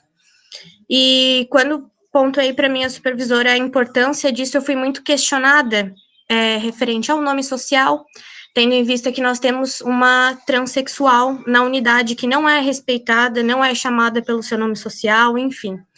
Então, quero agradecer o espaço num sentido de fortalecimento mesmo.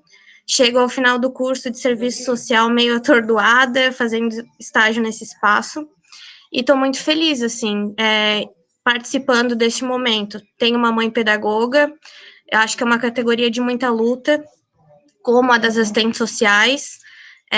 Achei muito, muito bonitas, muito lindas as motivações do Eduardo. Hoje o meu TCC, ele vai ser sobre violência de gênero, né, com as mulheres que visitam na penitenciária. Então é isso, só quero agradecer mesmo e dizer que é muito complicado, né, quando a gente é questionado sobre algo que faz tanto sentido, quando a gente está num espaço de tanta opressão e tem que, olha, isso faz sentido, isso precisa estar presente, isso existe, e me fortaleço de certa forma com vocês. Obrigada, viu?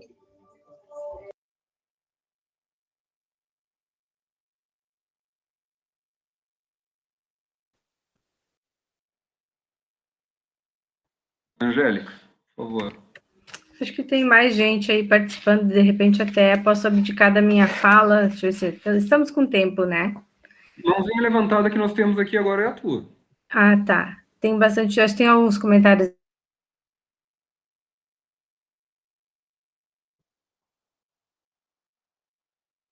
A Angélica travou.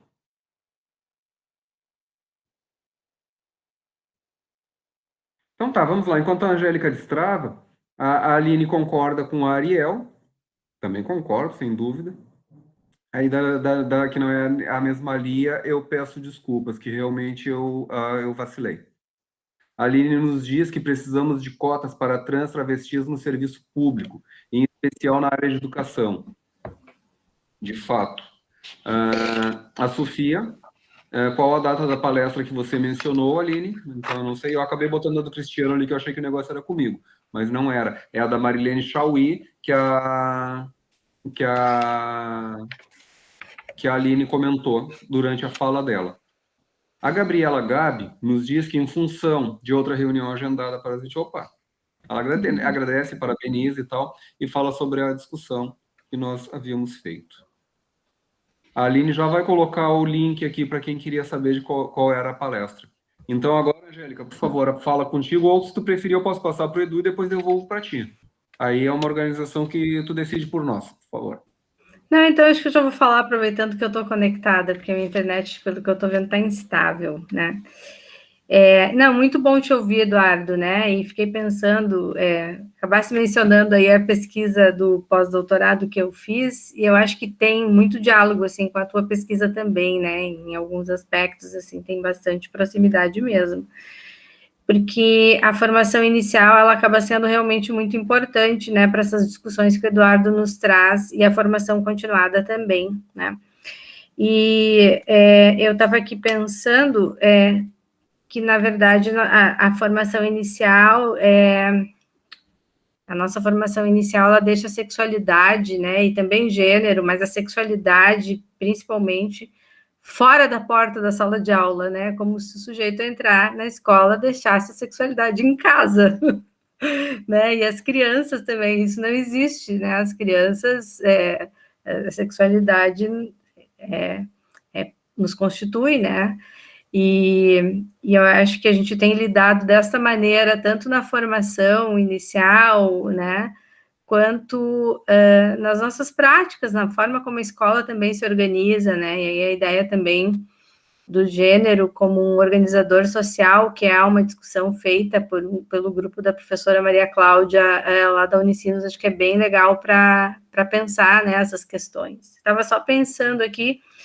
E aí a questão da diversidade, ela é realmente algo que me intriga, porque o que dá para pensar, assim? Primeiro, a diversidade e os direitos humanos, né, numa pesquisa que eu acabei recentemente sobre os currículos de universidades aqui do sul do Brasil, universidades públicas, são temas novos nos cursos de pedagogia.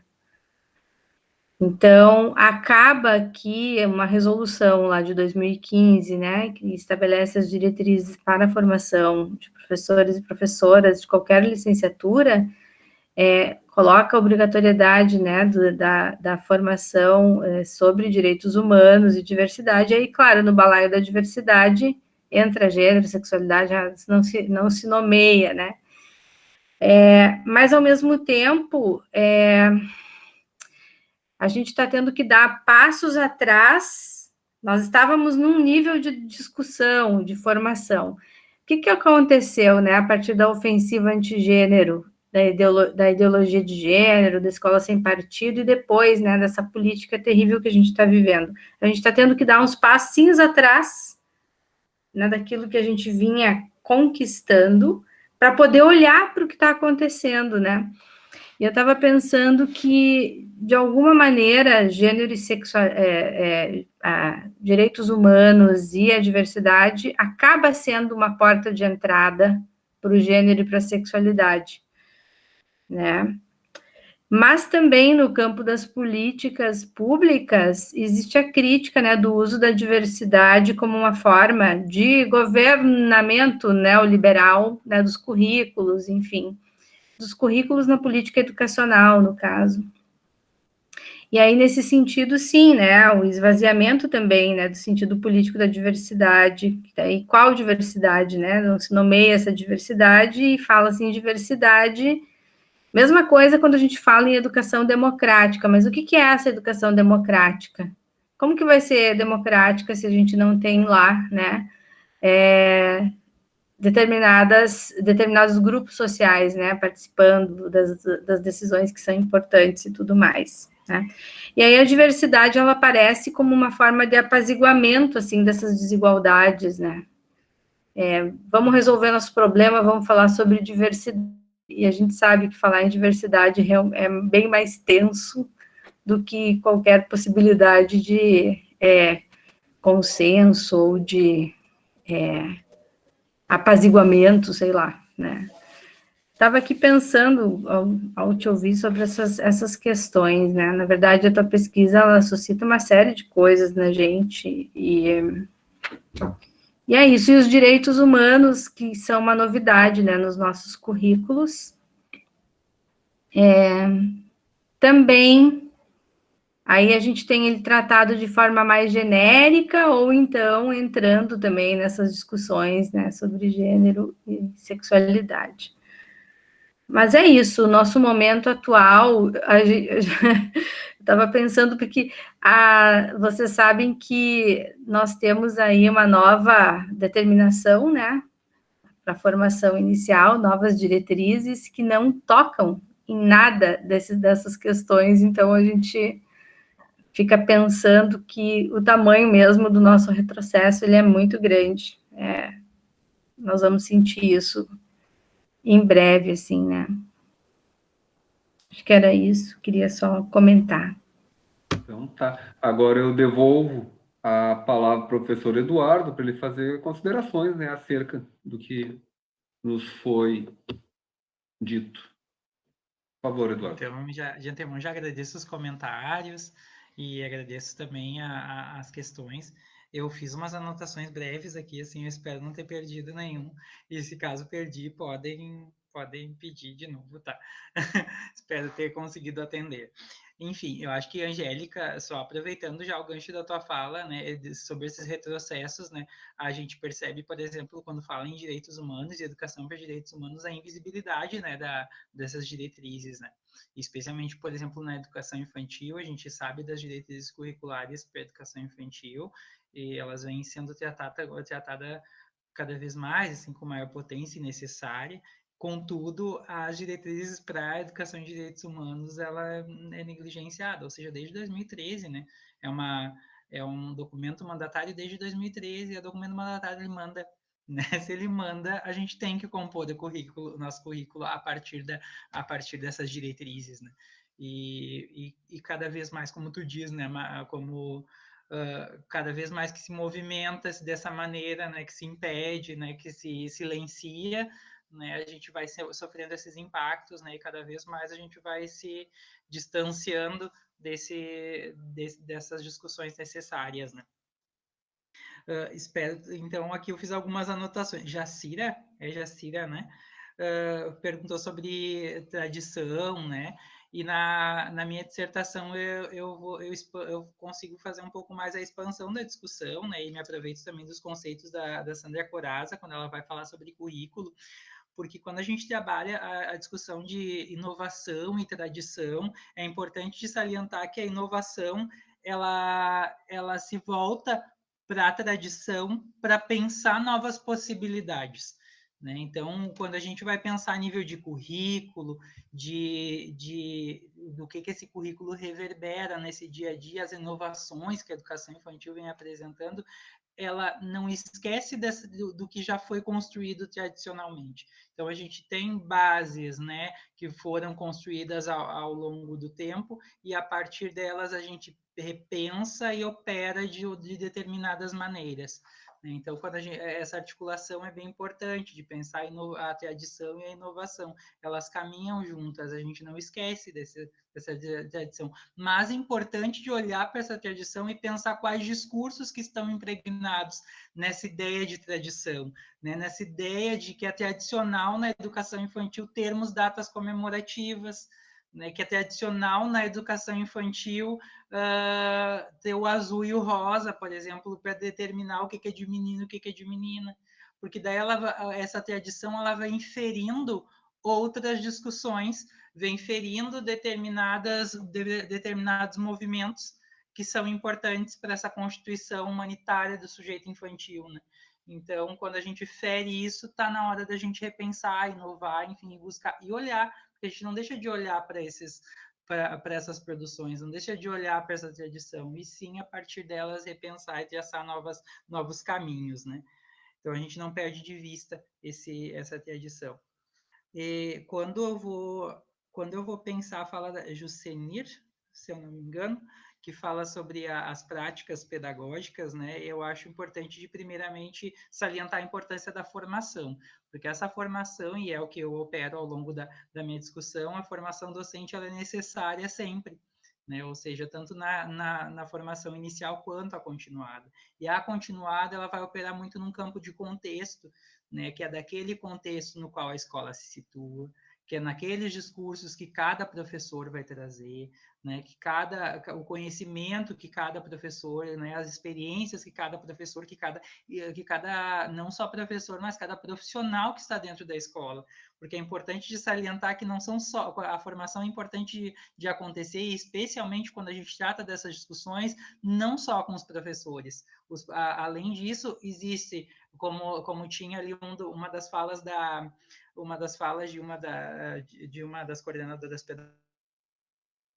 pedagógicas, que ela falou sobre o guarda municipal que chega na escola, né? Então, é o guarda que chega na escola, é a funcionária da limpeza, é o funcionário da cozinha, enfim, todas essas pessoas que trabalham dentro da escola, que trazem, sim, discursos importantes, né, de serem pensados e revisados, muitas vezes. Então, a formação precisa pensar com todo esse grupo.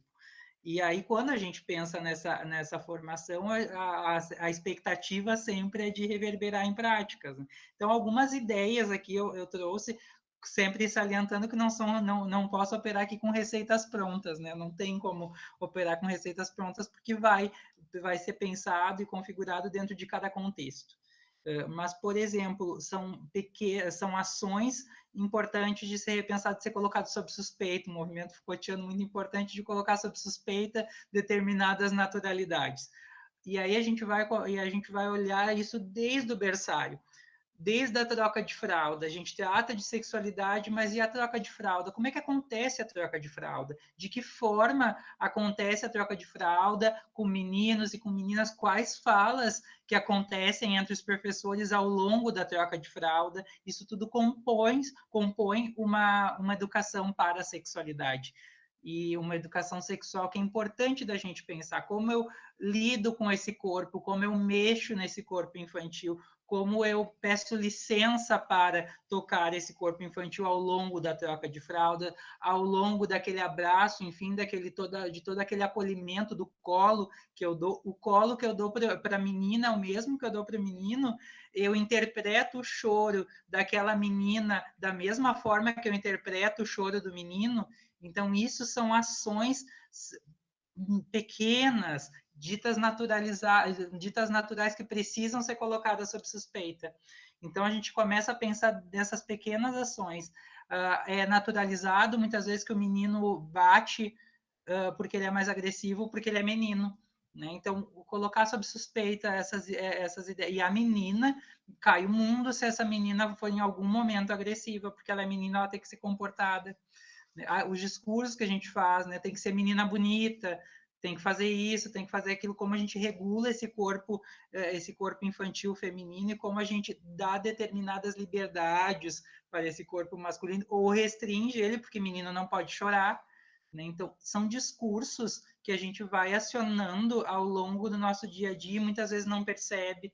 A roupa, muitas vezes, quando a criança chega com a roupa suja, que estava lá brincando, a gente diz, não tem importância, sujou, vai para casa, a mãe lava. Oi, peraí, mas será que é só a mãe que tem esse compromisso de lavar a roupa, de cuidar da casa? As histórias que a gente escolhe para compor nosso roteiro, todas as nossas propostas, né? Quais as histórias que a gente escolhe, de que forma a gente discute elas com as crianças. A gente vai estar sempre operando, e aí quando eu falo isso, eu não desconsidero os clássicos, por exemplo, quando a gente vai discutir os clássicos infantis, porém são necessários de pensar sobre eles, não contar por contar.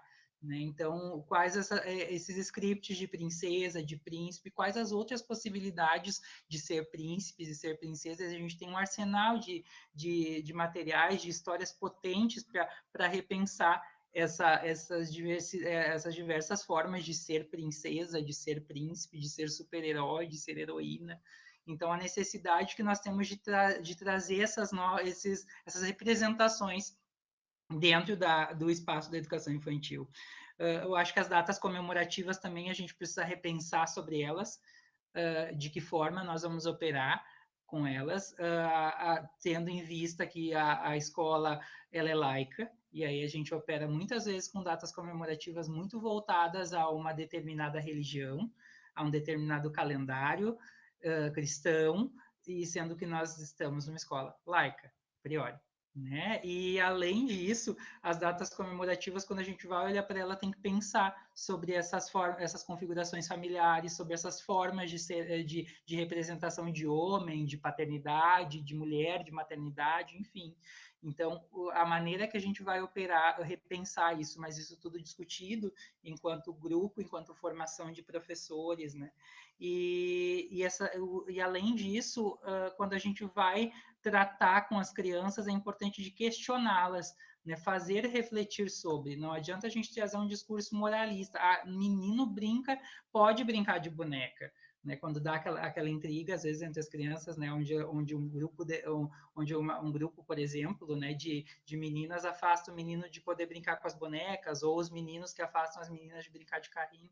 Aí, quando o professor vai lá intervir, ele traz um discurso moralizante, às vezes. Ou ele permite, deixa assim, e naturaliza que são binários, enfim, que os meninos brincam de carrinho, as meninas de boneca, ou ele traz um discurso moralizante, não vai brincar assim porque menina brinca de carrinho também.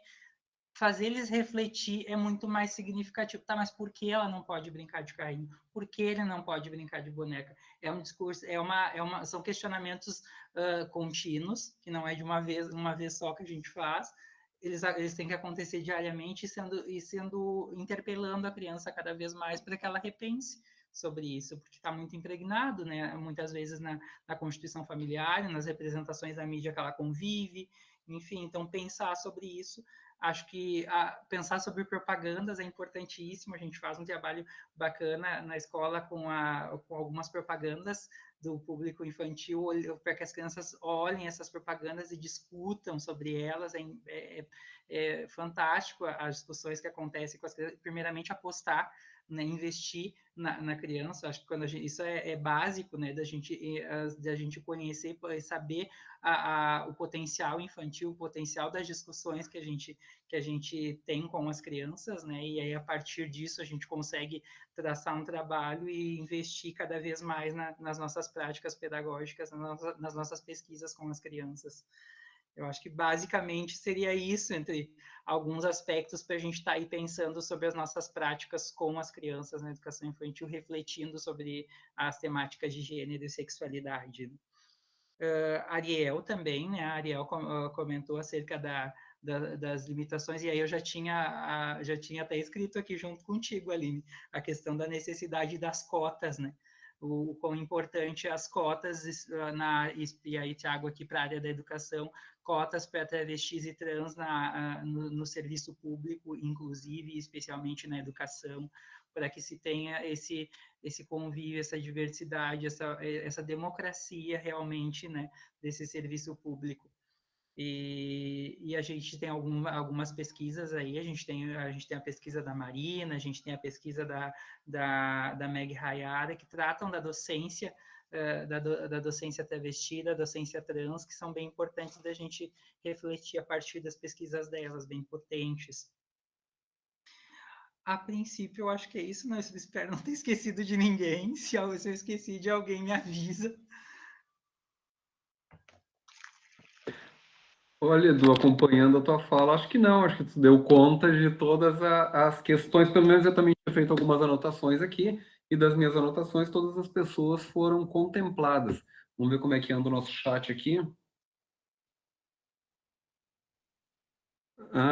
Educação tem aqui, tá, as colaborações, a Michelle mandou a colaboração de um texto que trata sobre, eu li o texto rapidamente aqui, dei uma olhada na capa, mas já fechei, mas é sobre configurações. Bom, enfim, é só clicar ali que o link abre. Eu havia comentado antes também um texto, que é do Cristiano, né, que foi um dos nossos palestrantes, que fala sobre educação e infâncias e arte drag, que está ali o link também. Depois, a Gabriela Gábia agradecendo, né, o momento. Angélica pontuando que muito importantes as colocações, Edu. Rosa e azul, de novo, as interdições nas brincadeiras. A Keila nos diz que opa, rodou aqui só um pouquinho. Muito interessantes todas as contribuições. Muito obrigado a todos, principalmente ao Eduardo. Alguém teria indicação de autores ou materiais que discuta datas comemorativas? Na unidade em que trabalho, é sempre uma questão problemática este assunto. Então, é um pedido de indicações. Angélica, mais uma vez, saudando o Edu. Jucenir, obrigado, Eduardo, por nos fazer refletir em nossa prática no dia a dia com as crianças de como abordar a temática. Maravilhoso. A Sabrina diz que em algumas escolas não tem mais a comemoração do Dia das Mães, Dia dos Pais, mas sim da família, Dia da Família. Novamente devemos nos questionar, pois já está imposto o tipo de família ideal e que será né? Qual será o tipo de família ideal? E essa fala que a Sabrina nos traz, eu acho ela muito importante, porque quando eu trabalhava no ensino fundamental, numa escola de periferia, tinha também a história do Dia da Família, e lembro muito de um menino que ele disse, mas eu moro com pais sociais, não é bem uma família, dizia ele, é uma outra forma. Então, é difícil, né? A gente tem que tentar dar conta dessas situações todas. A Maria Beatriz agradece pelas reflexões de cada um, que cada um trouxe, né, em especial o professor Eduardo, conteúdo urgente, necessário, que foi discutido com muita responsabilidade e densidade. Mais uma vez, obrigada a todos. E aí, não temos mais... Eu quero falar mais uma coisinha. Então, por favor, professora. Pegando o gancho dessa questão da família, né? Que também há, às vezes, a gente não celebrar, não comemorar o Dia dos Pais ou das Mães, né? Também não significa que a escola deixou de reivindicar o tempo todo aquele modelo de família ideal, né? Isso acontece no cotidiano, né? Desde quando a gente tem uma criança com dificuldade de aprendizagem em alguma disciplina, geralmente a gente faz aquele jogo, né, de culpas, não, a culpa da escola, não, a culpa é da família e tal, e sempre, sempre não, mas é muito comum, né, que a escola reivindique um tipo de acompanhamento, um tipo de atuação das famílias dentro daquela perspectiva de família ideal, né, e nem sempre a criança tem alguém que possa auxiliá-la, né, a escola sempre pensa que vai ter a parceria de um pai, de uma mãe, né, que são alfabetizados, né, que têm domínio dos conteúdos, e quer dizer, então, tem sempre aí um modelo de família, a gente sempre lida, sempre não, né, mas a gente naturalizou esta referência familiar, né, essa família nuclear, hétero, mas também que tem determinado capital cultural, como diria Bourdieu, né? Então, é interessante para a gente pensar. É importante, Angélica, a tua fala, porque a gente convive com várias famílias, né, e o acesso, né, a essas informações nem sempre são os mesmos, né, e os meios também até de compreensão, né.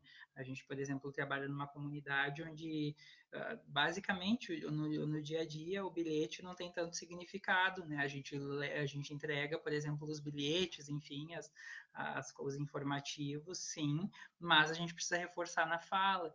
Então, a fala, né, é muito mais importante para eles do que o próprio bilhete. O bilhete fica, né, enfim, o bilhete, os demais informativos, é mais uma forma de reverberar aquilo que a gente falou, né, porque é dessa comunidade, é dessa cultura. Então, a necessidade de cada vez mais dialogar com eles sobre isso, né, e também um cuidado que necessitamos ter enquanto acadêmicos, né, de trazer essas discussões sim, potentes, necessárias, acadêmicas, mas ter um cuidado com a nossa forma de expressão. O que eu quero dizer com isso?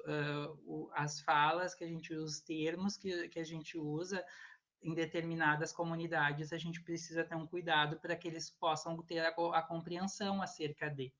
Né? Para a gente estabelecer um diálogo, por exemplo, sobre essas temáticas, a gente precisa pensar, e um dos aspectos importantes, né, necessários é que, por exemplo, a comunidade na qual a gente convive, a violência contra a mulher é muito recorrente, dentre tantas outras comunidades. Então, é um eixo no qual a gente utiliza bastante para estar tocando, né, e sensibilizando essas famílias sobre essas temáticas.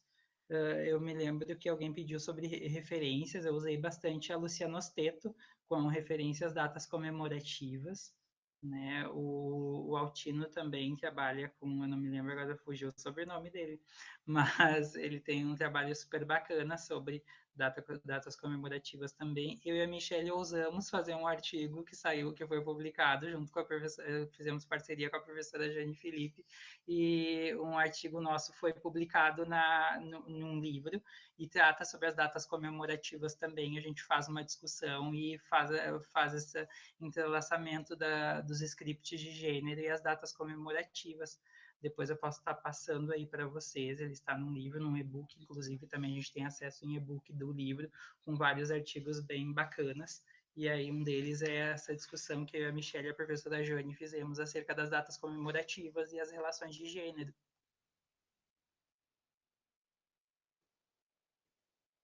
Então, vamos nós aqui nos últimos comentários, né, do chat, que começamos com Sabrina. Ela nos alerta, né, que hoje ela trabalha, o Dia da Família, tem o Dia da Família. Porém, Dia das Mães e dos Pais são comemorados também com um café, que daí vão o pai, a mãe, tio, avós, etc., vão o pessoal todo. E mais abaixo daí, a Sabrina também fala que o café é oferecido pela escola, mas sim, quando eu estudava, lembro dessa separação, onde os meninos trazem refri e as meninas bolo. Isso por conta da Michelle, que havia nos dito, né? Mas caímos na armadilha. Meninos trazem refri e meninas doces ou salgados. Isso por conta da representação do script, como o Edu tem dito, de feminilidade, que é aquela que vai à cozinha, enquanto o menino passa no mercado e compra um refrigerante. Ou rouba, ou faz alguma coisa, porque isso também acontece. Tem uma coisa de constituição da masculinidade que é a subversão de normas. Então, existe essa possibilidade também. Eu lembro quando eu estava na escola, os meninos, como era uma escola bastante pobre, o refrigerante não era possível. Então, a gente comprava suco, que é tipo um suco de saquinho. E nós não comprávamos. Enquanto as meninas faziam bolo de chocolate, faziam um conjunto de coisas, nós, os meninos, íamos no supermercado e roubávamos os saquinhos de suco para levar para a escola. Enfim, tudo isso recrudescendo esse entendimento de masculinidade e feminilidade que nós tanto combatemos.